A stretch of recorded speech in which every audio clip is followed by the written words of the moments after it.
What's up everyone, Zero here. Welcome back to the channel. Today I got a special treat for you guys. I sat down with CrouchingTuna, in my opinion, one of the best content creators in the Path of Exile community. And we just did a little bit of a deep dive on like league starters and just kind of his philosophy in putting together a league start build. And then we touched on some POE 2 stuff. It was a very good conversation. I think you guys will really enjoy it. If you guys are enjoying these podcasts, please consider becoming a YouTube member. I'll make sure you guys get early access to all podcast episodes. And with that being said, let's get into the episode. Most people that are in the PoE space are already going to know who you are, but just for the people who might not, can you introduce yourself and just how you got into playing Path of Exile?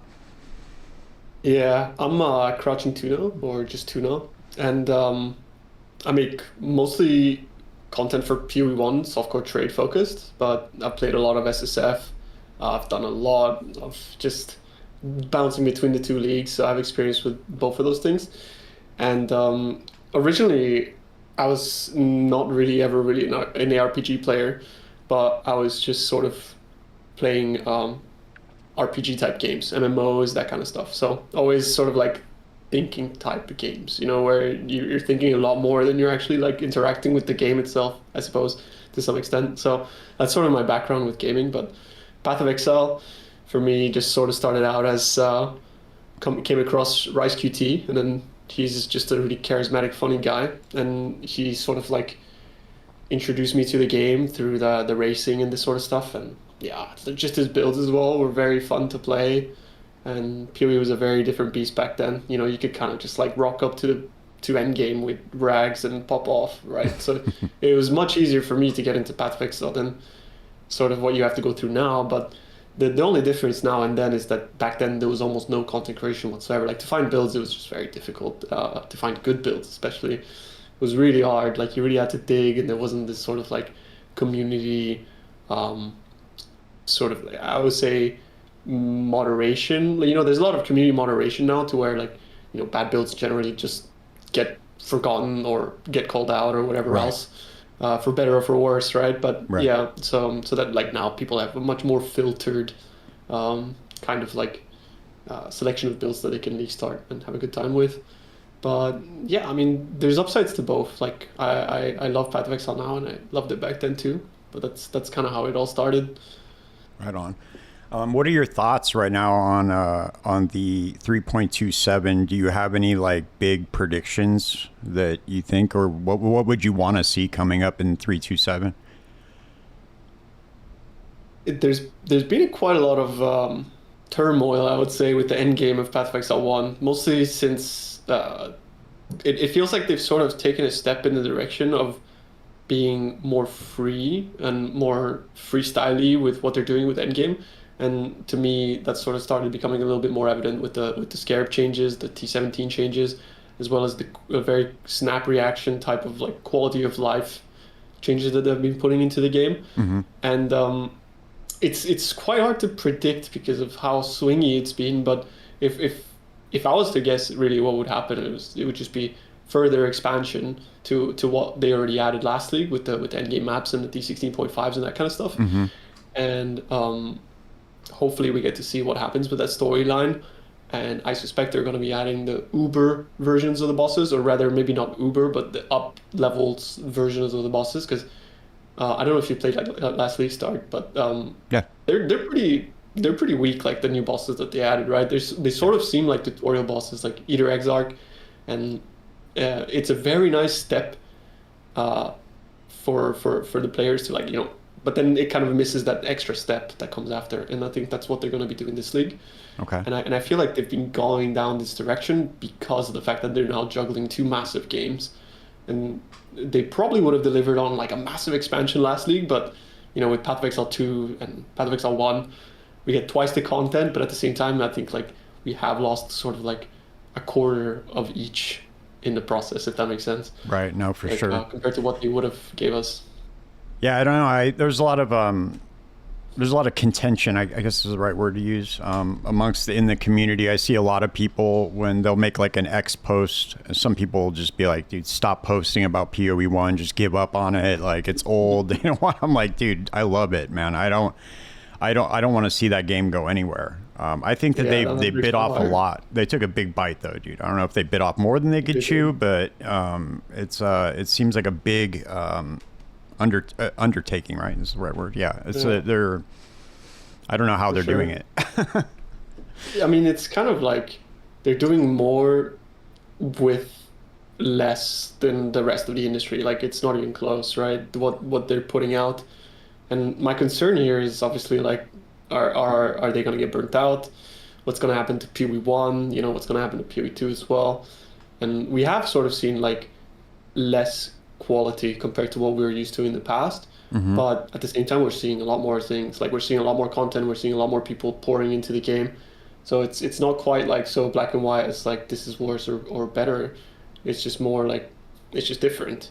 And one thing I'm concerned about mostly is just seeing companies scale up. Like I don't really want to see GGG scale up to the point where it becomes difficult for them to be reactive or flexible and things like that. Because that's their selling. Like in my opinion, that's their selling point as a studio is they've always been able to have very like quick reactions, a lot of content in short periods of time, and that's kind of what keeps us entertained and what keeps this ecosystem of content creators and developers going, right? So Right. we're kind of all dependent on this as content creators and also as players because it's our outlet for um, escapism or whatever else like people play games for, right? For me, obviously, it was escapism as well as socialization because I tied streaming to Path of Exile, Right. and that's kind of why I also got into streaming, you know, just to be able to talk to people and play my favorite game. Yeah. And yeah, Yeah, so yeah, I don't know if that's gonna, I don't know if that's gonna be avoidable. I mean, honestly, like Path of Exile 2 is doing really, really good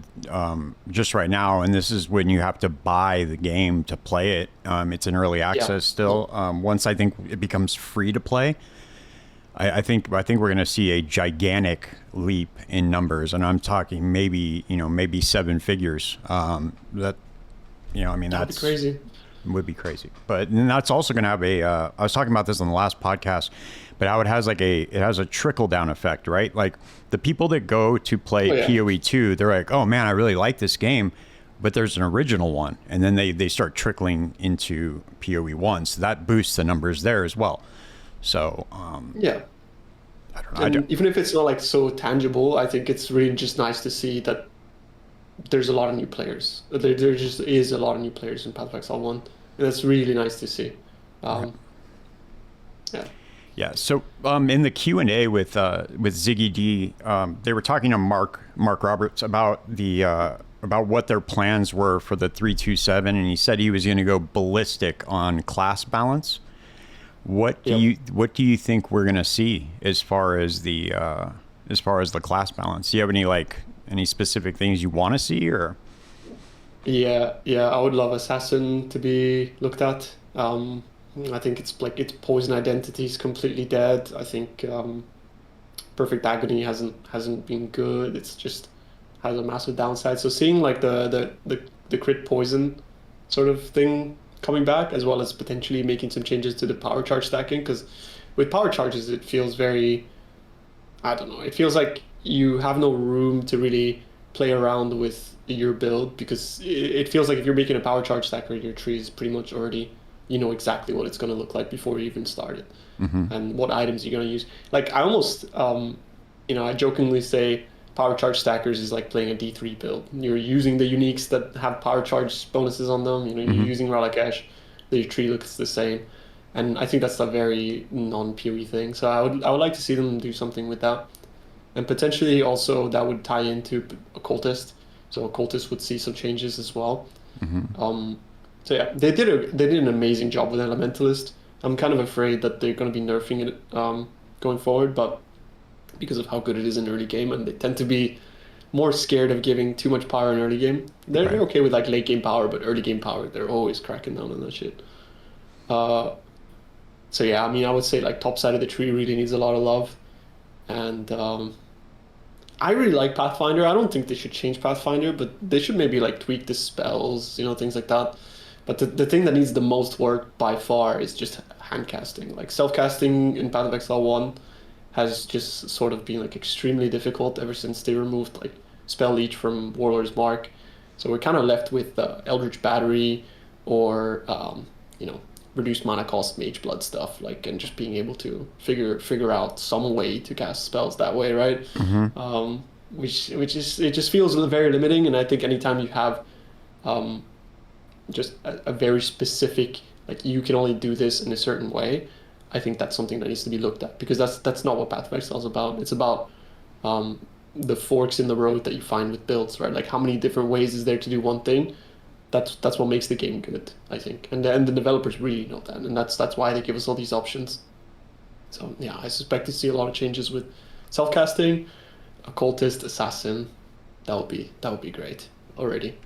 Yeah, I was thinking that I think the one that I'm almost 100% sure on is that the assassin is going to be reworked. I'm going to pull up POE Ninja just on the screen right now just to take a look, because I looked at this on the last episode too, but there's a few ascendancies down here that are in like the 1% or less than 1%, like the Guardian, the Sabo, and the Assassin. I think that those are probably going to be up for some sort of change. I'm assuming that they want to move these numbers up more to the middle, like 5% maybe. Yeah. I honestly don't know if they look at it like that, though. Like, I mean, no, I don't think so. I think in PoE there always has to be somewhat of a loser, and I don't think meta ever really has like a good grasp on what is good. Like, if you were to ask me about Guardian, I think Guardian is pretty sleeper. Like, there's a lot of really cool stuff that you can do on Guardian, in my opinion. Same with I would say like less with Gladiator now I'm looking at it, because like Gladiator has like some really strong nodes, but it just doesn't really ever. It always feels like I just have one spare Ascendancy node with whatever build I'm trying to make on that. So in the sense that like it's just, you either go for bleed or you go for, what do you go for, right? Like, you have two spare points to basically just go to waste if you don't play bleed. And I'm kind of hoping that they kind of look at that as well, because I feel like, yeah, it's cool to have an Ascendancy that does bleed well, but it also sucks that it can't do anything else, especially when it has such strong nodes, right? Like, there has some of the strongest nodes in the game right now with the Lucky Block and that kind of stuff. So yeah, I would just like to see more options. Like, it doesn't necessarily have to be like a massive rework for a lot of these Ascendancies, but if they just add a couple of nodes here and there, like just sort of what they did to Warden, how it feels kind of like there's a lot of options. Yeah, on the other Ascendancies.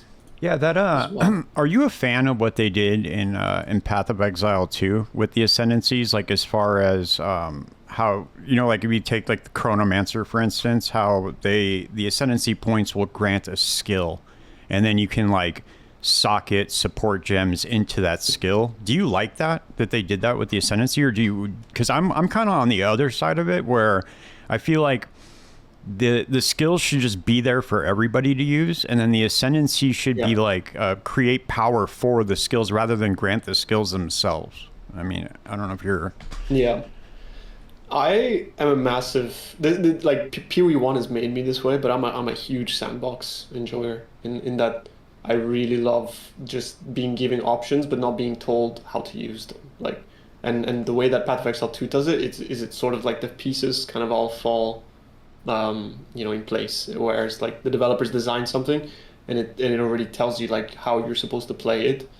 And of course PoE, it's not really like, it doesn't boil down to that PoE 2 being simpler or very simple compared to like other games. It's still insanely complex compared to other games, and there's really a lot of customizability and stuff. But I do much prefer the PoE 1 sort of like Ascendancies are just, they have an identity, but they just really just enhance things that you want to do rather than telling you what to do, if that makes sense. Right.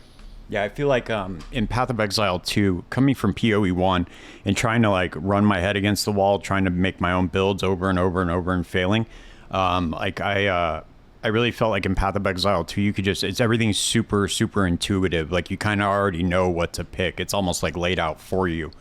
I'm really hoping that they, and I really don't, honestly, if you were to ask me what it is, I really couldn't tell you. I think it's just like a multitude of things. But the Ascendancy being one of them, though. The Ascendancy points, they don't, like, I'm trying to think of one in PoE 1 that's like super, super generic, but provides like a ton of power, which is something like Conviction of Power, like the Hierophant one.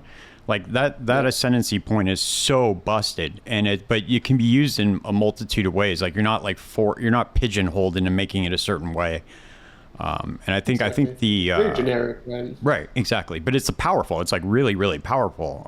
Even though it's generic. But if I think in Path of Exile 2, if they were to take that similar approach to the Ascendancies, I think that would open up a lot more like diversity in builds. I'm not saying that there's no diversity in Path of Exile 2, but I think that I think you know what I'm trying to say. It's like you're almost like definitely like pushed in a certain way it just feels like, you know, like as POE or RPG players, we're sort of, and you might argue that this is kind of like maybe a bad take or short-sighted or something like that, but taking the path of least resistance is the way to play the game because of the way RPGs work, right? And it tends to just like, you could argue like, oh, you know, but it's more fun doing it this way or that way. But an RPG, in a way, is made to be solved.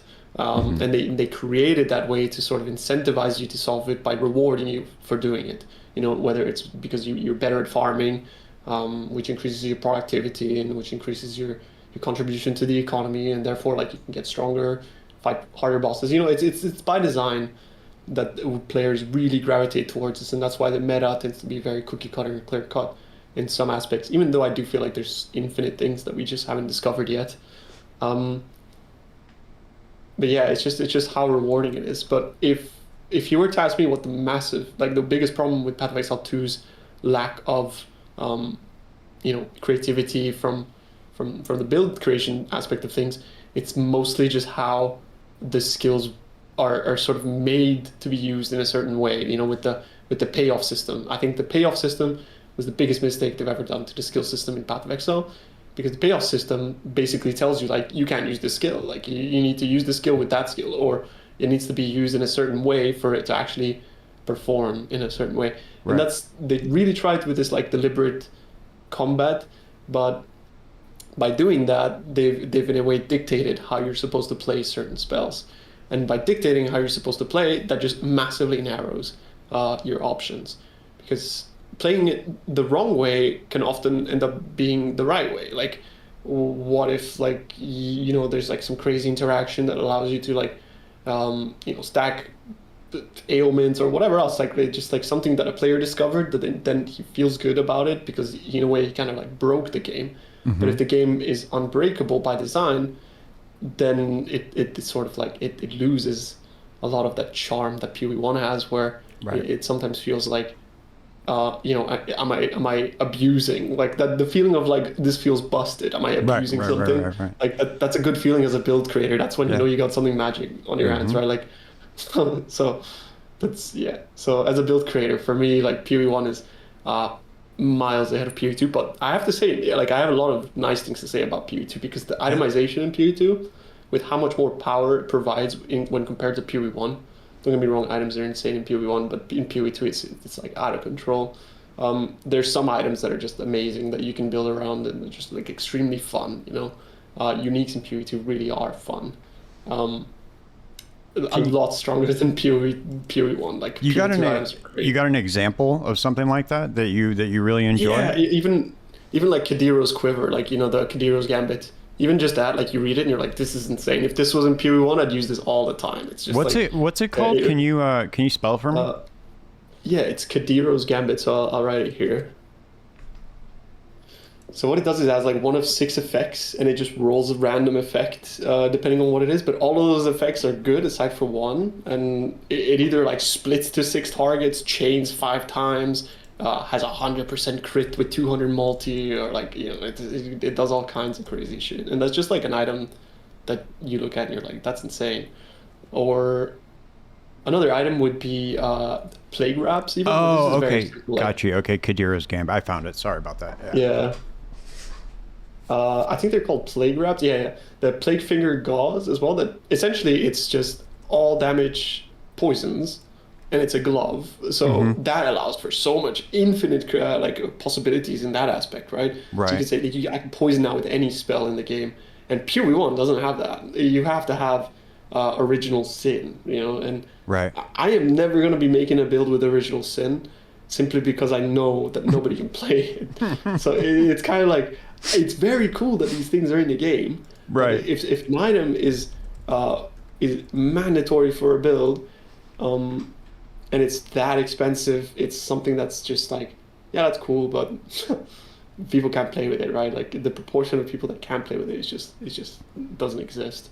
So, but I think like Headhunter, for example, is a great item because it doesn't necessarily mean that your build doesn't function without it, but you put it on and everything's better. You know, Right. it's like the MSQ of builds. Same with Mageblood, I suppose. But Mageblood, you can make it so that your build doesn't function at all, which that's part of why I like it less than Headhunter. Yeah, I was looking at your volcanic fissure of snaking, the POB, the one that you did the league starter for. I noticed that you didn't have a Mage Blood on the endgame version. I like builds like that. I did like a Mage Blood variant. But oh, you did one eventually? ask, you know. Right. Yeah.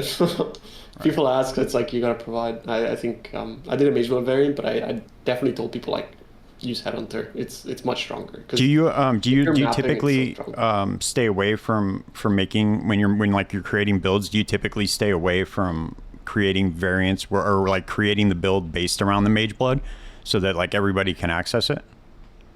100%. I'm mostly really focused on making league starters for people on that's my main interest, is because it feels like once you put like a lot of money into a build, it's okay that it kind of sucks because it's going to be OP anyways, right? Right.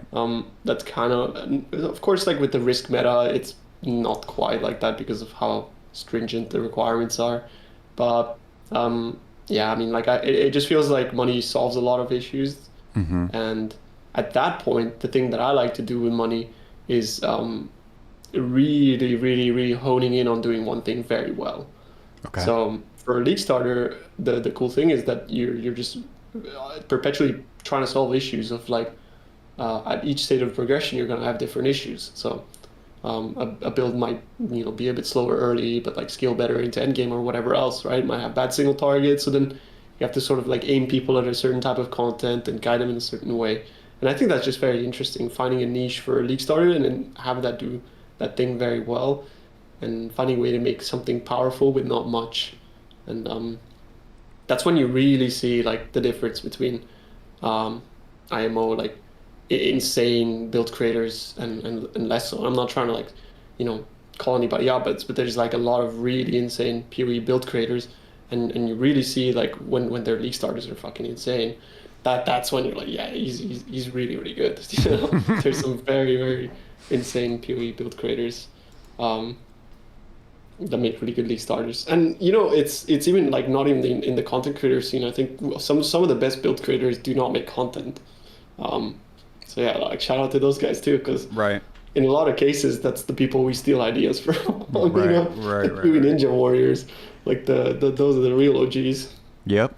I'll get a lot of inspiration from PoE Ninja when I'm trying to put something together in PoE. I'll be like, well, okay, well, what are they using when they're using this skull? Just to look even just at the supports and sometimes like something will pop up, like, oh, I didn't even think about that, and then I'll put it in, and it kind of makes getting different pieces of the puzzle from different people. I wanted to ask you though about like when you're creating a league starter, right? Like I was looking at the volcanic fissure of snaking. Like what made you pick this skill? Like what about this skill where you're like, oh, I can build around that?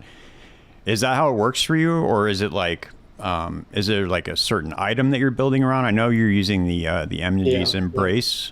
Did you see that and you're like, oh, I want to build around that, and then you found volcanic fissure? Is that how it worked, or?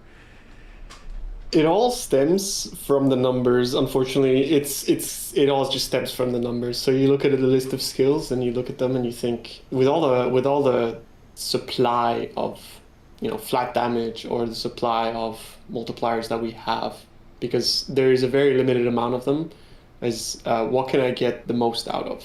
And it's honestly like that's where it begins.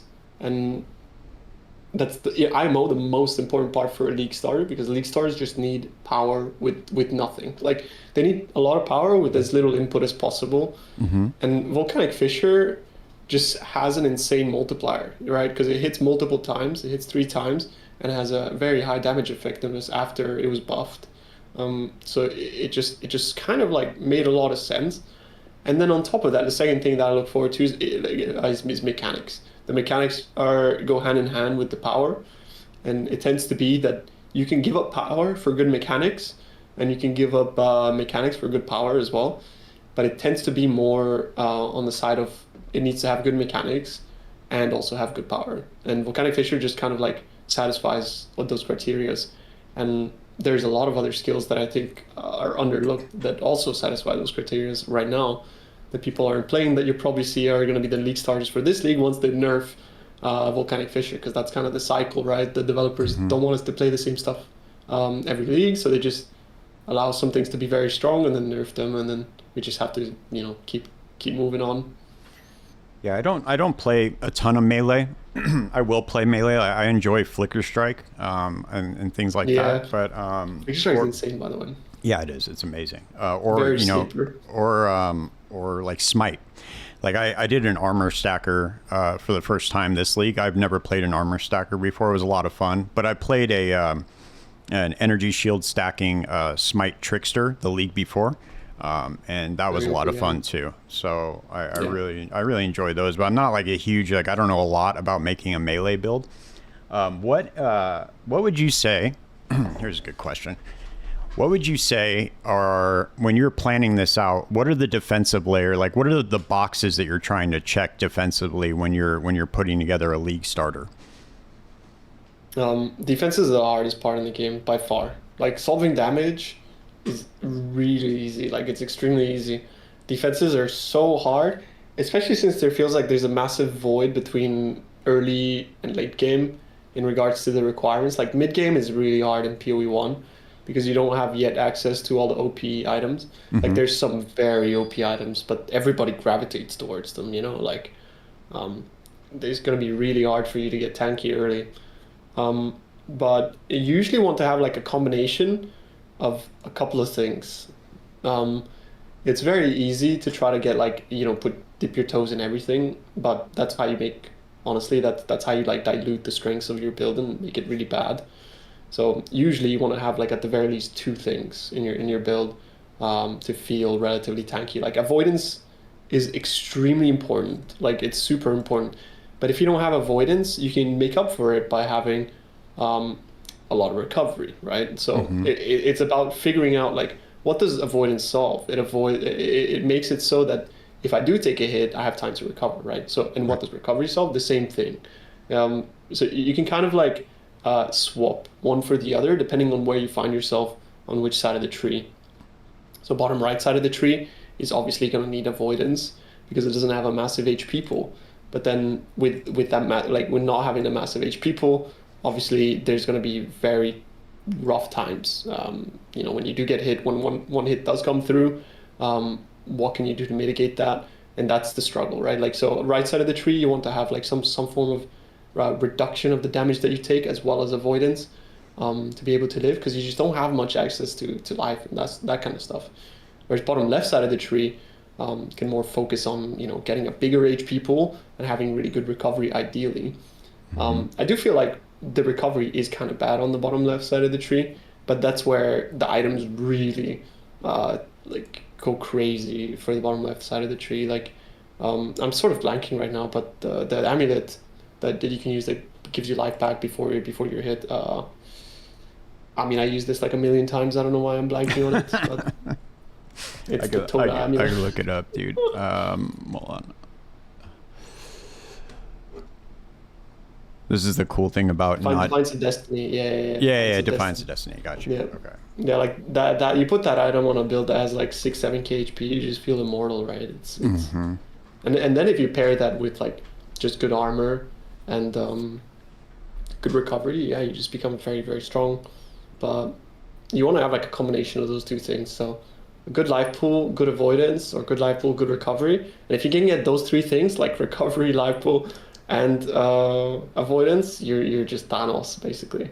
So yeah, if I was to like rank my favorite defenses in PoE, I would say block is number 1. Right. Block is just insanity. Like block is so good. because you can tend to be able to get block on top of other things like a big HP pool, because it tends to be on like the top left side of the tree where you can get energy shield, and mix that in with maybe getting some evasion or armor if you want to dip onto the top right of the tree as well and get ghost dance. But if you have like block, ghost dance, and a decent amount of energy shield, you're just huge. And then the main side there is like figuring out chaos damage, because if you're going hybrid, chaos damage is the scariest thing in the world. But if you're going CI, obviously you solve that. But with CI, it's a massive sacrifice because you're throwing away like effectively like 3,000 hit points, because that would be your life pool, right? Like that's sort of just free that you get.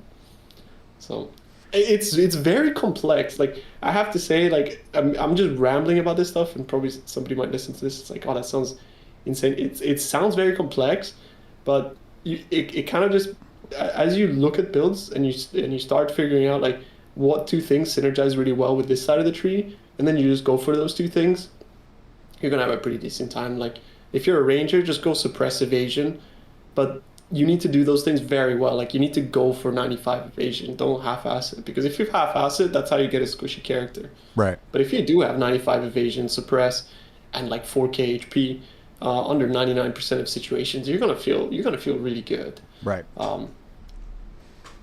I was gonna say, do you think that they're gonna this Valen shield? I think that I don't know. I know that they. Item in the game. Yeah, it's the best, dude. I mean, it's obviously so the best, right? It's so busted, so but because that takes the that's like the gladiator ascendancy, right? The chance to block is lucky. Yeah. So it's the same thing, except so you basically get like a free ascendancy point on the shield, but it's I wonder if this is gonna get nerfed, dude. I've suspected they might nerf Svalin. It's just very strong, and it feels like a fix-it-all type of thing, because it gets kind of like bad flag because people are like, oh, effective HP pool is not a real number. I'm on the camp of it's absolutely a real number. Like if I don't get hit 88% of the time, how is that not real? Like, do you know what I mean? Right. It doesn't mean that you can only put Svalin on and then ignore all other defenses, but in situations where you can build a good HP pool and you have 88 avoidance, it's just completely broken, because the likelihood of you being hit by a large hit is reduced by 88%. Right. So it's just insane, right? And when you combine that with potentially having a little bit of evasion or something like 8 to 10k energy shield, you just become unkillable. And yeah, so, and when you become unkillable, that's when GGG comes in and says no. Usually. Yeah, we had there's always gonna be shit like that, so like I wouldn't worry, right? Like we lose this, we just gain something else. It's fine. Right. We had that conversation with I did one with Baylor Mage. He was on the last episode, and we were talking about the effective hit pool and how he likes to break it down just by the max hit instead. He doesn't look at the number itself. He just looks at the individual numbers, like Fizz max hit, fire, cold chaos. That's how he likes to look at it, because it can be very misleading, right? Like you put, if you put that Svalin shield on a character in POB, your number's just going to double like automatically. Yeah, it's like you're like, whoa, and you might not feel that way, and you're like, well, what's going on? It's because that number can be misleading, but you definitely do want to look at the max hit. So I wanted to ask you. Like as far as offensively, what are you looking for in a league starter? Because you do like a lot of league start guides and stuff. So if somebody's looking to put together their own league starter, what numbers are you looking at on the skills? Are you just looking at flat out just effectiveness of added damage? Are you looking at the way the skill plays? What is it for you? I know we kind of touched on it a little bit before, but just to kind of go more in depth. It definitely has to be like a mixture of the two. Uptime is a massive thing that is not represented in Path of Building, that you need to take into mind. Like an Ignite build would just have much better uptime compared to a Poison or a hit-based build, just by the fact that it as long as you hit once every 4 seconds, you're gonna have maximum effectiveness of damage up on that target, which just gives you an advantage. But it kind of is nerfed in a way that Ignites just don't deal as much damage as other things and don't have higher potential. but that's what makes it strong for League Start, because on League Start it's not like you're looking at millions and millions of damage. As long as you have 2 million, you can pretty much clear the game. I think there is an over obsession with damage in Path of Exile in general. People really tend to overemphasize how important it is, and they tend to also just pad it a lot with conditionals. And I think conditionals are what I tend to really try to sort of like stay away from as much as possible, because that's sort of the things that will make people feel bad in a lot of situations without knowing why they feel bad. Because if you don't understand what makes a build good or what makes it strong, and you're running a map and you're just dealing no damage, that feels bad. So trying to stay away from like conditionals, IMO is very important. I think some of us probably learned that mistake by going like heat shiver builds and then just not freezing, and it just feels awful, right? Things like that. Mm-hmm. It's just, but most importantly, it's just being good at one thing. As long as you're very good at one thing, that's all your build really needs to be in Path of Exile 1. As long as you can map and you can do one thing really well, it's totally fine. You see the amount of people that are completely and absolutely content with playing RF Chieftain, which, it's a build that pretty much caps out at 2 mil DPS on League Start. It's like awful. But it's really good at being reclined, farming altars, and XPing fast. Right. And that's totally fine. That's what it's good for. Though one thing is also important for people, and one thing I do look out for is making sure that they're not on a somewhat like dead Ascendancy, so that they have the option to reroll to other things within that class. I think that's also pretty important for a lot of people, because they don't want to reroll, or want to re-level. So yeah, I tend to keep that into consideration as well. In terms of damage breakdown, it takes a lot of testing, and it takes a lot of looking at POE and talking to people. So it's quite hard to really tell people what makes a good skill. Mm-hmm. But it's like I go through the list of spells, and I look at the spells, and I think, how does the spell work? What makes it good? And how much damage does it deal? Right. Those are essentially the three things. But mechanically, that's the most important thing. Like, if the skill mechanically sucks, it's not worth ever looking into it. Like, a double strike build might deal infinite damage, but it's double strike. And I know you can get like 10 additional strikes and melee splash and all that kind of stuff, but then what happens there is that you're diluting your strength, and you don't want to dilute your strength. I think it's very important to not dilute your strength. And what I mean by that is that, like, if you have a build that excels at single target, and you start like trying to make it amazing at mapping, it's just gonna suck at single target, and it's gonna suck at mapping. Right. And so yeah, which is kind of like actually how League starters work. They have to sort of be good at everything, but not great at anything. But I feel like so long as you do a League start task very well, it's fine that you can't really do bosses or whatever. If you're on softcore trade, especially. Like, for example, I'm looking into Viper Strike with Mamba. Like, I think that's what I'm going to be playing next league. Okay. It has pretty shit single target, but it has amazing clear for things like Expedition, like where monsters are close together because of its proliferation. Right. So figuring out like, okay, I'm going to do like Expedition League Start because this build is insane at it, and it's also a fun build. But then I'm not going to do bosses.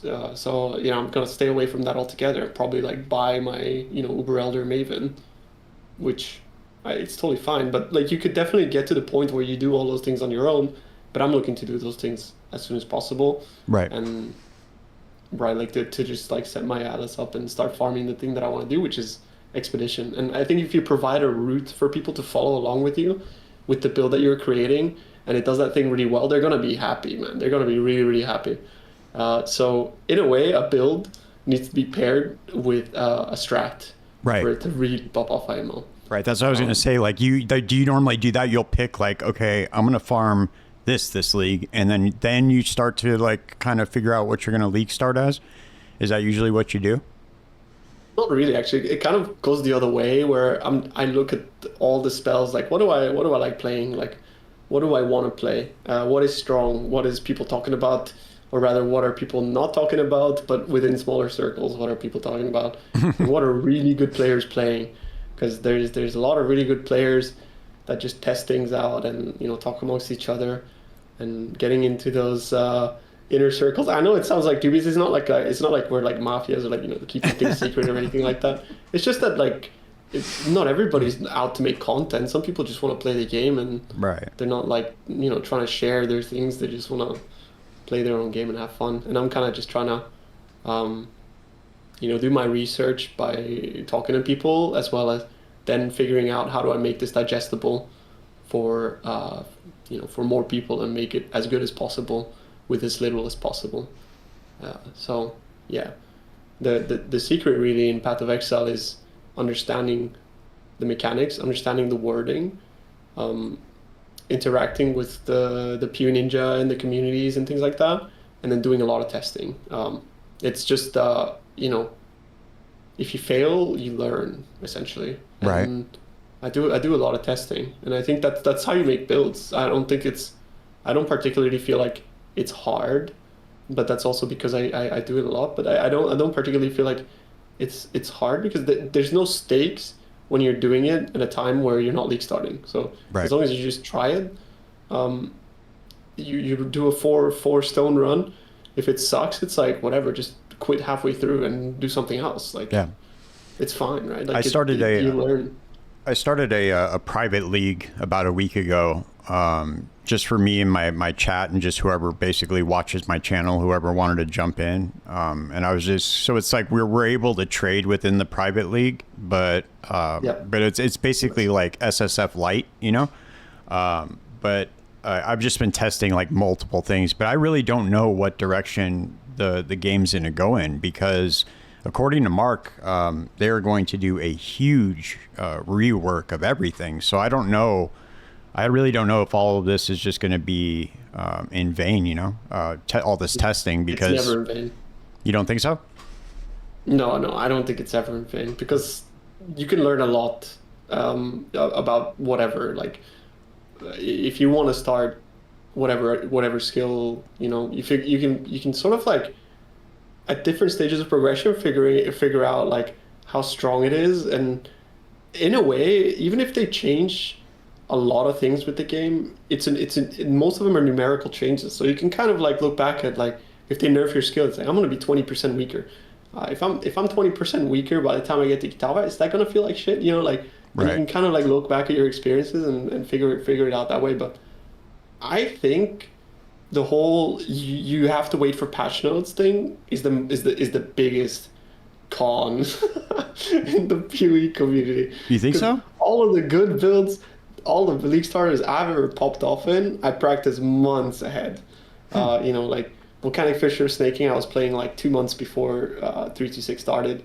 Okay. Explosive Arrow Ballista I made like months before the league started as well. Like LS Raider, like I can go all the way back. It's just like things that I've practiced before, and I kind of gather a list of, okay, I've tested all of these things, I like all of these things, now let's wait for patch notes to see what the outcome is. Okay. And then it's kind of like, then you need to sort of like cross-reference, like, and you're just looking like, oh, is this buffed or nerfed? And then you cross-reference, you're like, actually this one now is like even more insane. And that's kind of like what decides what I want to do, because like I kind of build a repertoire of things that I already know that I'm going to enjoy, and if one is buffed, then it's like, they've already made my decision for me. Right. That makes sense. Yeah. That's kind of how I always end up on like the top of the meta as well, because I just look through so many builds, and then all of a sudden it's like, oh, one of them is like insanely buffed, and so like all the eyes go on that one. They're just like, oh shit, this is crazy now. And I kind of like have already tested it, so it's yeah, all that stuff I guess just comes with a lot of experience too, of just testing and testing and testing. Yeah, I wanted to talk to you about... I'm not like a brainiac, by the way. Like I don't want to, like I'm not really, I just like play the game a lot. And yeah, but you're one of the more talented build creators, in my opinion, in the space. I mean, I've been watching your content forever, so I mean, you obviously know what you're doing, for sure. But I wanted to talk to you about, just touch on PoE 2 for a little bit. What are your thoughts on this last patch? Like, what was the biggest W for you, or what would you like to see changed in the game? Massive improvement, like the improvements in PoE2 that we saw from the previous patch. It feels like a different game. I'm very, very happy with seeing that they're willing to, in a way, inject the fun into the game, because it sort of felt like they were very, very stingy with like, no, we can't do this, we can't do that, and they kind of like let themselves go in a way, especially with the crafting. Though I expect it to be nerfed decent amount, because it's kind of OP, right? Right. In a way. And you might argue like, oh, why do you want to nerf OP? Well, it's like, if something is too easy, it's not fun. Because that's when you quit. Like when you've solved everything, that's when you quit. At least that's what I do, right? Like when I feel like, oh, I'm sort of just playing cookie clicker at this point. Mm-hmm. That's kind of when I tend to quit. And a lot of people might argue that PoE1 is very cookie clicker like, but it in a way it is. But the difference with PoE1 and PoE2 is that in PoE1 you can do like 1,000 different strats, right? Right. PoE2 it feels very much more like limited by virtue of it being in early access and not having much in the game. So I would just love to see them keep going, and I would really love to see them try to innovate on what they've built in Path of Exile 1 rather than trying to reinvent the wheel, because I think what they did with PoE1 is they made the best game ever made, in my opinion. Right. And in PoE2, it's that for me, it's like maybe top 10 in comparison. But if they just build upon what they already built and just keep blasting at it, it's going to be insane as well. I also really commend them for trying different things, though. I think it's important, and it's the only opportunity they're ever going to get to do it. But yeah, I mean, build upon what they already built, and more sandbox. Like I just want more sandbox. Right. More freedom to choose what I want to do, how I want to build my builds, and what I want to farm. And that's going to happen with more content coming to the game naturally. So I'm not really too worried about it whatsoever. Even though I don't really massively enjoy the game now, I think I'm going to enjoy it once they add more stuff. Yeah. So I'm just in for the ride, basically. Yeah, I think that with Path of Exile 1, just having that many years of development behind it, they were able to create something really, really special. Like, that's one of the things that I really, really enjoy about Path of Exile 1 is that no matter what I'm doing, if I get, and I don't ever really get bored, but if it gets stale, like playing a certain mechanic, I'll just make another character that excels at another mechanic, and I'll spend months and months and months. That's why during Settlers, it didn't really bother me ever that the league went on for a year. I didn't really care. I mean, obviously it would have been nice to get some changes and stuff, or like a fresh economy, but I was having an amazing time. Like I was still playing it all the way up till the end. So I think that once PoE2 gets to that state where they're going to be adding, especially once they start adding like new mechanics instead of taking the ones from PoE1 and kind of remaking them for PoE2. Yeah. I think once we start seeing that, we're going to see. I think we're going to see that game really, really take off, and it's going to be definitely competing, if not better than Path of Exile 1 at some point. I really hope so. Like, I'm not married to PoE1 or PoE2 in that regard, right? Like, it's not like I'm choosing side. Like, I kind of hate the fact that the community's been shattered into. At the same time, like, we both love the same games. Right. If you like PoE2, you like PoE1. It's the same game. It's just that one is better graphics and the other is more sandbox, right? So yeah, I just think it just needs more, and I really hope it does surpass PoE1. And eventually, like, I kind of hope that they do eventually sunset PoE1 maybe 5 years down the line, if PoE2 just ends up being that much better, right? Like, because it really does suck having a split community, in my opinion. I don't think it's good for the game, and it hurts me to see all of this like infighting. It's almost like, brother and sister fighting and shit, falling out. And I would love to see them really focus on one product again and put 100% into it. I think that's the most important part, because it definitely does feel like we're getting 60-60 right now. Like they are working at 120% capacity for how big they are. Right. But at the same time, they have had to compromise a lot on both PoE 1 and 2 because of that. Yeah, it's inevitable no matter what is said on this podcast. If one disparaging word about Path of Exile 2 is said, and not even really disparaging, but just any kind of like criticism, somebody will pop up in the comments and just, you know, they're wigging out. It's really wild. I don't know. I think that's more of a sign of the times that we're in right now. I think that everything is so divided. People are just divided. Yeah. And I think that People this like just plays to choose a camp almost. right. Like Yeah. us versus them type of situation. Yeah. But Well, I mean, we're tribal. At the end of the day, we all want to just want to like play and have fun, right? And to me, it doesn't matter how I play and I have fun as long as I'm playing and having fun. And yeah, Path of Exile has managed to do that for me for many, many years. I'm taking like 7 years now. Been playing PoE 1, so it's been good. What build did you end up playing in PoE 2 this last league? What did you end on? So I league started. I got kind of baited by spells on my league starter. So I played spells, and that wasn't like too great. Honestly, like the whole spell thing was just jumping through too many hoops for too little power. It felt really clunky and sad. But then I re-rolled into quarterstaff skills, and I played quarterstaff skills on Dera, and that was very, very strong. But it felt like I'd already done that, and it's very cookie cutter and kind of boring. So then I actually rolled into Poison, and I played Poison Burst Pathfinder, and I had a blast on that. And I think Poison Blast Pathfinder is better. It's better than Lightning Arrow, honestly. Like that thing is insane. Like the proliferation that you have, Bursting Plague, as well as the customizability with all of the items. You can go with the gloves, or you can go with Voltaxic Rift, or you can go Fizz. The charms as well really synergizes. The charm is Serpent. So I think poisons are very cool in PoE 2. Like very, very cool. I would like to even say that they're somewhat cooler than PoE 1 because of Bursting Plague support and that kind of stuff. So I would really love to see more things for that archetype.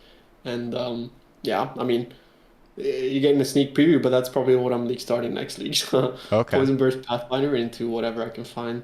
Because Poison seems to be like, you have the most options out of all skills with poisons. And there's some really cool stuff that you can do. Yeah, one of my favorite builds that I ever played in Path, because in 0.1 when the game first came out, I went ballistic and I just played every single Ascendancy because you couldn't do the Ascendancy swap yet. So I just played every single Ascendancy. I think I ended up with, I remember how many characters. It was like 15, 16, something like that. And I took them all the way through to maps. But my favorite one that I played was the Decompose Pathfinder. The one where you, so I would proc my minions with a weapon swap, and then they would die when I switched the weapon back. And then the corpses, it would proliferate the gas from Decompose. And so as I was walking, because I was using those boots, what are those boots called? I can't remember what they're called right now. Trample Toe, I think, maybe? No. No, wait. Shit. I think I know what you mean. Like the fart boots. Yeah, the fart boots. I don't know what they're called. They are... Damn. We have them in PoE 1 as well. Yeah, I don't know why I can't find them. It's really weird. Okay, but anyway, I was playing that. I was playing that build.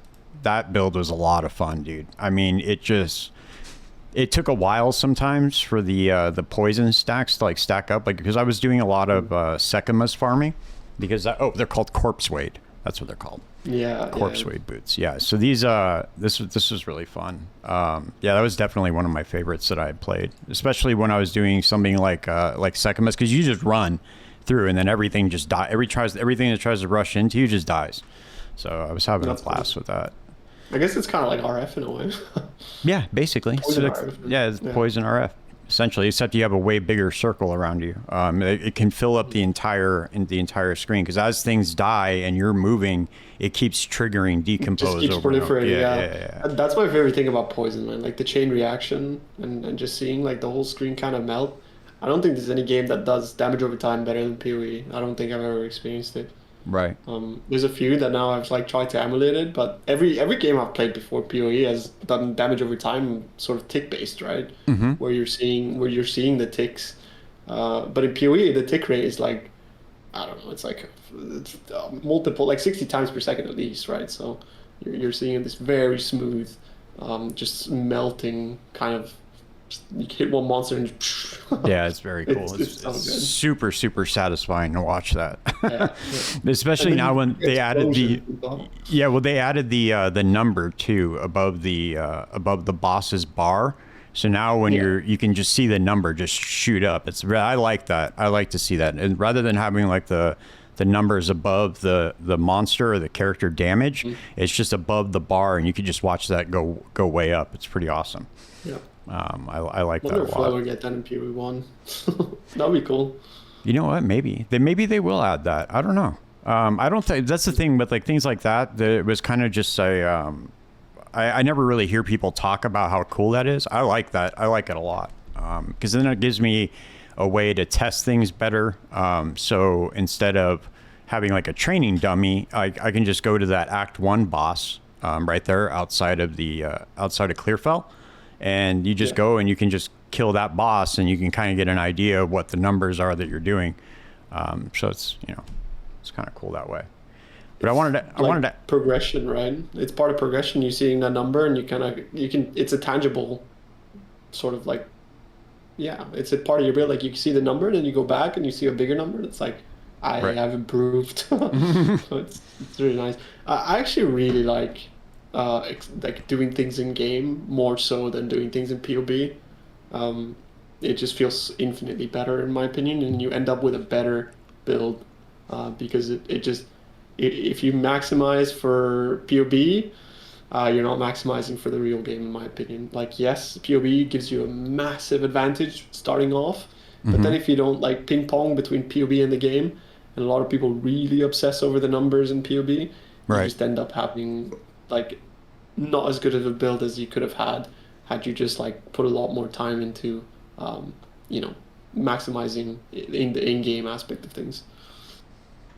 Do you what do you want to see in Path of Exile 2? What are like the major changes that you're looking forward to? Are you looking forward to like the new classes? Do you want to see what do you want to see first? All the weapon types get in the game? Do you want to see like all the skills get in the game? What do you want to see the most? So for me, the mapping, the end game and mapping, it just needs it. Yeah. So like you'd think that it's like a build thing, but for me, the build thing always stems from the content. So like if there's no content for me to maximize a build for, there's no point in making the builds in the first place. And I think that's my issue with PoE 2, where it just kind of feels like very easy to get to the point where a build can do everything. And so to me as a build creator and a problem solver, it just feels like if there's no problems to solve, then my job's done here. And my brain just checks off and goes play other games or whatever else, right? Right. That's my biggest problem with PoE 2, honestly, is that it feels like there isn't enough challenges or enough niche challenges to tackle. Which is also kind of a problem with there not being enough content, I suppose. But in a way, just the endgame loop was also just very theme parky. And compared to PoE 1, right? PoE 1 just allows you, rather like it kind of gives you the illusion of choice. But even if you have like the illusion, it just still feels great when compared to just like, oh no, you have to do this map. This is the layout you're running, and that's it. I think being able to tailor your gameplay to exactly how you want to play it, even though you're not the one that designed the map, right? Like that's what I'm trying to say. Like the illusion of choice. Like you didn't design the map, but you're kind of creating a strategy, and it allows you to exhibit like your individuality as a player by like creating your own type of content. within the game, and that really synergizes with the build that you're playing, and that's what PoE 1 really does insanely well. And it rewards you massively for it, right? Or punishes you if you have like, if you make a shit strat, like, which I've done plenty of in the past. But yeah, it just it's just like a catalyst, right? The content is a catalyst for the build, and the build is a catalyst for the content. And without one or the other, the game just kind of like doesn't work for me quite as well. And the endgame atlas is a massive issue for me, right? Not being able to choose the layout that I want to play, and hardly ever getting any sort of customization to the strategies that I run, through there not being enough choices to make on the passive skill tree. Choices are extremely important. Like it's hard to express how right Chris was about friction. People thought all he was saying with the whole friction thing was that it needs to be a pain in the ass. And now this whole like friction thing is like, but without friction, like without there being like choices to be made and opportunity cost to things, the game sucks. I know, like it really just sucks, because everybody just ends up doing the same thing, and there's no interesting niches, there's no content to be made, right? You just end up with like in a way like in like a World of Warcraft, right? Like it's a fun game, but everybody's just doing the same things as each other, right? There's no real choices. You're playing the game the developers set up for you, and PoE's never been like that, right? Right. So I would like for there to be more agency, more choices, and more opportunity cost in what you farm, and that will sort of be like the catalyst for creativity, builds, and strategies. I wonder what it's going to look like. They're going to do a massive overhaul of the end game. At least that's what they said, that the next patch 0.4 is going to be all end game. So I'm really interested to see what they're going to do. I don't know. I think there's a like with everything, you know, we've been talking about, it's just like there's like a split in the community. Some people like the Infinite Atlas, some people don't like it. Some people like the fact that you don't get to pick what map. Some people do. So it's going to be really interesting to see where they find that. They're very good at finding like that gray area that kind of it kind of satisfies both of types of people. I noticed that with what they did with Sprint, that was a really genius move. Rather than adding the Quicksilver flask back in, you kind of just always have a Quicksilver flask, and you just can't. You got to be a little bit careful with it though. You can't just abuse it, because you're going to get hit and fall down. I thought that was really good the way they did that. So it's going to be interesting to see. I don't know. Do you want them to be dropping maps like they did in like the Waystones, be specific maps? I don't even know how that would work with like the biomes and stuff. What would be your solution to the end game? I think as a player, I will never have a good solution, because I don't have the foresight that the developers have. I feel like they're always 3 steps ahead of where we're at, right? Like with design and this kind of things. So anything I say will sort of just be like, oh, we already thought of that and tested it internally, and it's shit, you know? But there is sort of like a technical limitation with the Infinite Atlas, in that like you can't choose your layout, because then you're not really like navigating an atlas, right? Like it's kind of like tough like to figure out a solution for this. They're stuck between a rock and a hard place.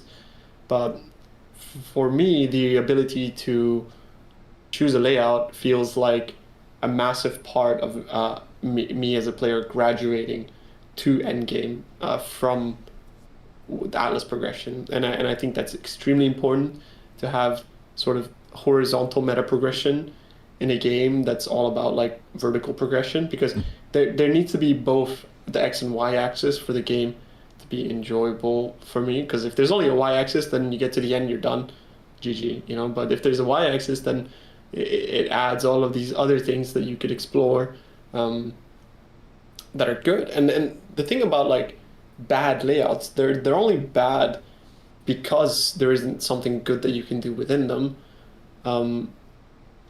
Like there might be some maps where breach is insane, or there might be some maps where another mechanic is insane. There's a map where the boss is near where you usually spawn, which allows you to boss rush, you know, like things like that. Like there's just scenarios and things that you can do once you have the ability to choose, that you would have never thought of without being able to choose. So it's just in a way so limiting to not be able to choose your layouts that I don't feel like the Endless Atlas will ever have a place in as PoE 2's endgame, in my opinion. Like, or will never sort of satisfy the same feelings that I get from PoE 1's progression. But I do feel like it is a great system. It's just not a great main system.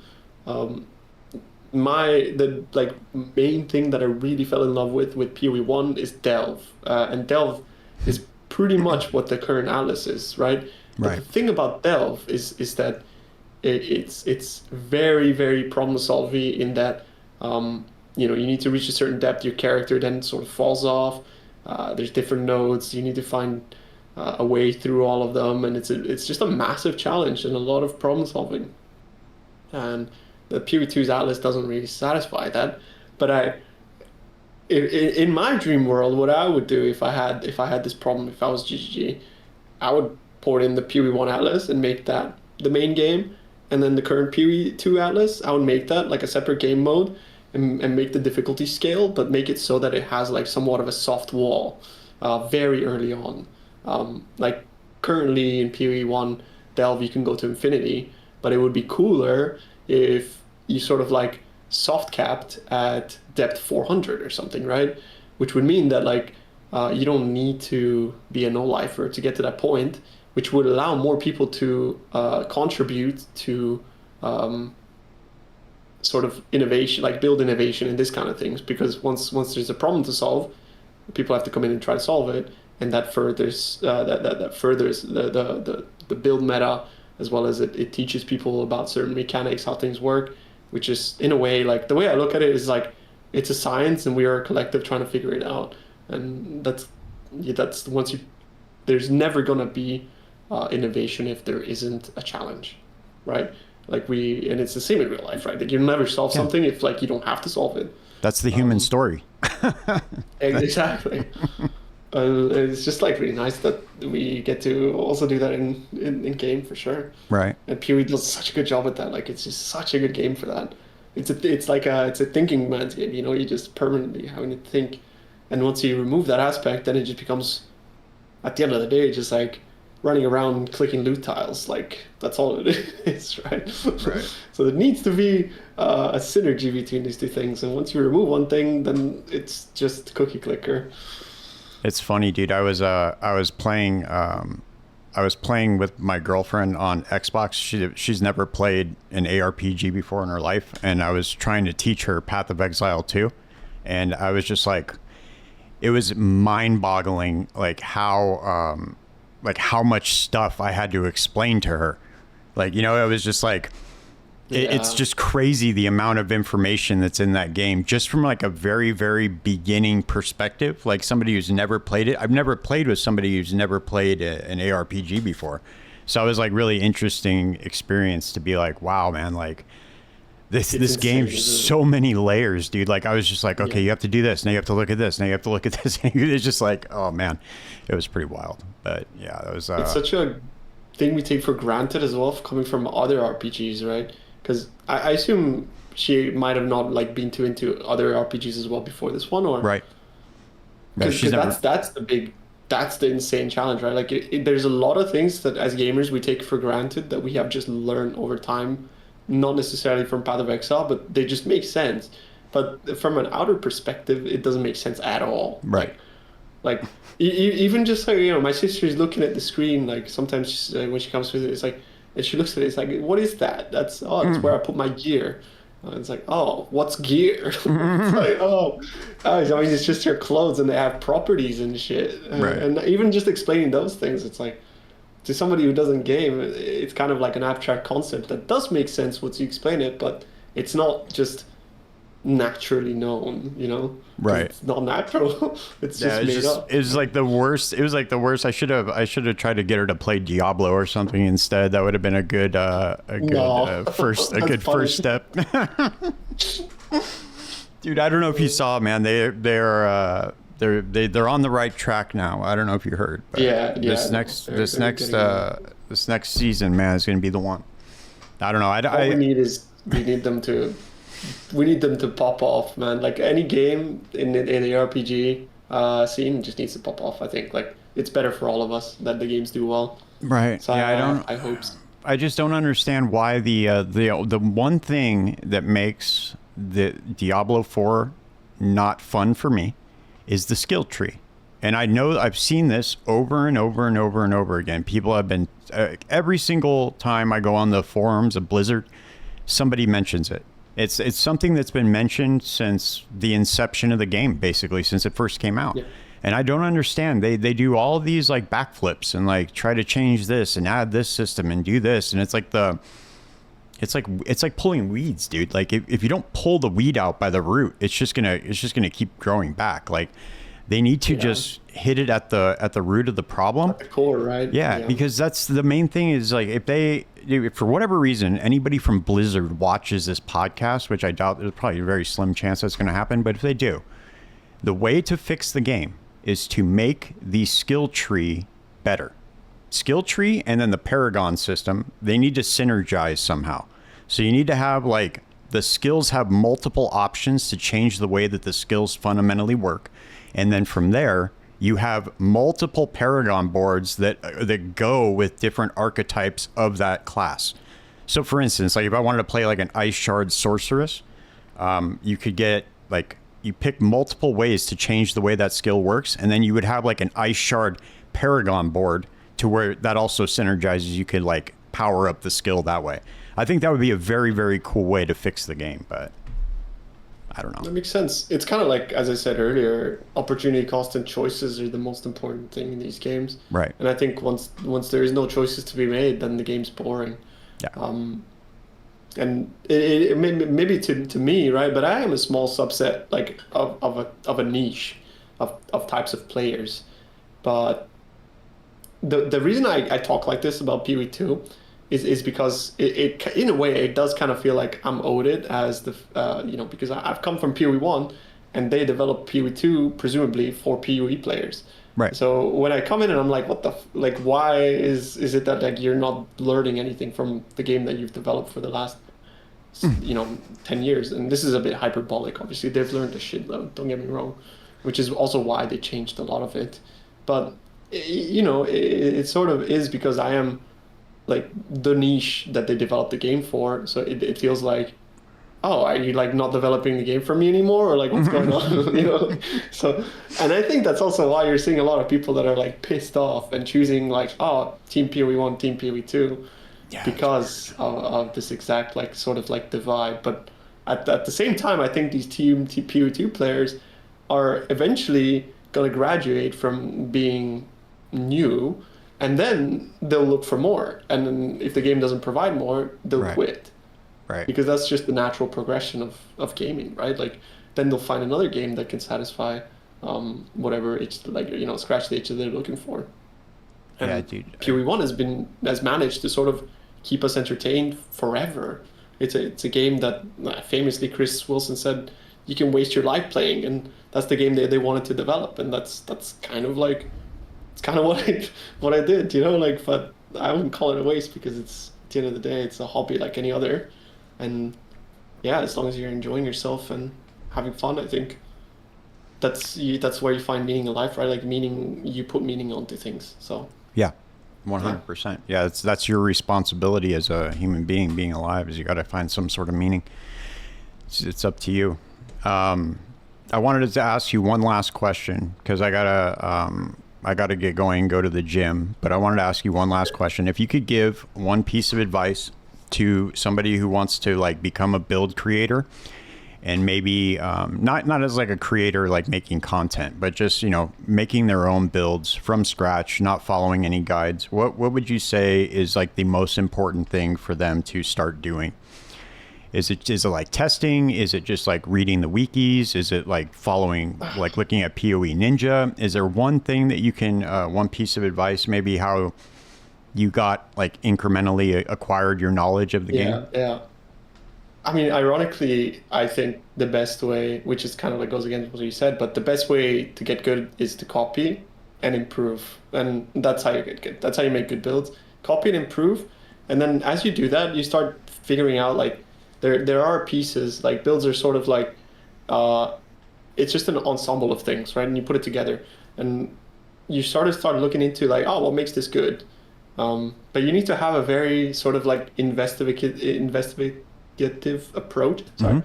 No, you're good. So you need to sort of like, you need to want to learn more about it. Because I have two mindsets when I play games. I have the very passive mindset of I'm just here to have a good time, and I don't really give a shit, like, which is totally fine to play games in that way, right? Like there's a lot of games I play like that, where I just kind of want to just like log in, have fun, like roguelikes or whatever else, not know the mechanics too deep. But if you do want to get good at making builds, then you need to actually look into these things, and you need to learn about every single piece. But the way you do that is by just copying something that's good and then breaking it down and figuring out what makes it good or why you enjoy it. And then trying to take those things on and put it forward to the next build. Like try to put things you enjoy and try to plug them into the next build. And if it works, cool. If it doesn't work, too bad, and you can just keep doing that, right? So when I first started playing PoE, like I found out about like Slayer Overleech and like how cool Leech is in general. And then I tried putting Leech into every build, and in some builds it works, some builds it doesn't. But that's just a small example of like finding a mechanic that you enjoy, plugging it into something else. Like if it's good, it's good. If it's not, then whatever. Like it's fine. But yeah, just copy and improve. Look at streamers' builds. Look at PoE Ninja. Talk to people. See what's going on, and yeah, try to figure out what makes something good. Because once you break it down to what makes it good, that means that you have an understanding of the build, and that is knowledge that you can put forward to any sort of similar build in the future. Right. Yeah, that helped me a ton. Just looking at I'd find a skill that I really liked or I thought looked really cool or looked really fun to play, and then I would just look at PoE Ninja and just kind of pick apart and see how they built it, because there's certain like defensive like setups you can do and certain offensive setups you can do with like certain uniques and stuff. So I just look at that and then figure out like how those things kind of fit together, and then you can apply those things to multiple builds. It's not always just like, oh, this setup just works for this. It usually works for multiple things. So yeah, it's pretty cool. Exactly. Once you've like made a lot of builds in PoE, it almost feels like the choices are made for you already, depending on like, oh, I want to play an elemental attack damage build. Well, then that means that you're on this side of the tree. You got to take those nodes. And if you're on this side of the tree and you got to take those nodes, you're this type of defense. And if you're this type of defense, you got to wear these kind of items. And so like, it's like, again, the illusion of choice. But this really massively opens up in Endgame, which is insane, like, and really good. Yeah. But for League starters, when you have very limited resources, it kind of really does boil down to the pieces falling together, and it does start from, what do I want to play? Where does it fit on the tree? What defenses are good on this side of the tree? And what can I get away with in terms of like, how can I make it as good quality of life? How do I make it the best clear possible? How do I make it have the most damage possible? And min-maxing those three things is the most difficult thing. Also making it tankier, right? Of course, which I would lump into quality of life. And that's the big challenge. That goes through a lot of like experimentation, copying, and learning essentially. So, awesome. Yeah. Cool, man. Well, thank you so much, dude, for taking the time out to do this today. I appreciate it. Will you let people know? You. Yeah, for sure. Fun. Of course. Will you let people know where they can find you and how they can support your content and your channel? Yeah, thanks. I'm on Twitch mostly, so twitch.tv /crouching_tuna, and on YouTube as well as CrouchingTuna, basically, no underscore on that. And I do write guides for Maxroll as well, so you'll probably find like a few of my guides there. And yeah, that's pretty much it. Do you stream as well, or? Yeah, I'm streaming on Twitch every day. Every day? That's my main thing, so cool. A lot of streaming. Awesome. Yeah, it's my favorite thing. It's just an outlet for being able to talk to people and sharing ideas and that kind of stuff. Right. Cool, brother. All right. Well, I'll stop the channel. Yeah, thanks. I'm on Twitch mostly, so twitch.tv /crouching_tuna, and on YouTube as well as CrouchingTuna, basically, no underscore on that. and I do write guides for Maxroll as well. So you'll probably find like a few of my guides there, and yeah, that's pretty much it. Do you stream as well, or? Yeah, I'm streaming on Twitch every day. Every day? That's my main thing. So Cool. a lot of streaming. Awesome. Yeah, it's my favorite thing. It's just an outlet for being able to talk to people and sharing ideas and that kind of stuff. Right. Cool, brother. Thank you guys for watching another episode. If you guys are enjoying these, please like, share, and subscribe. It helps get more eyeballs on the podcast. And if you're not already, please subscribe to Crouching Tuna's channel. He's a really good content creator for Path of Exile. You can learn a lot from watching him. Stay tuned. I'll see you guys in the next one. Peace.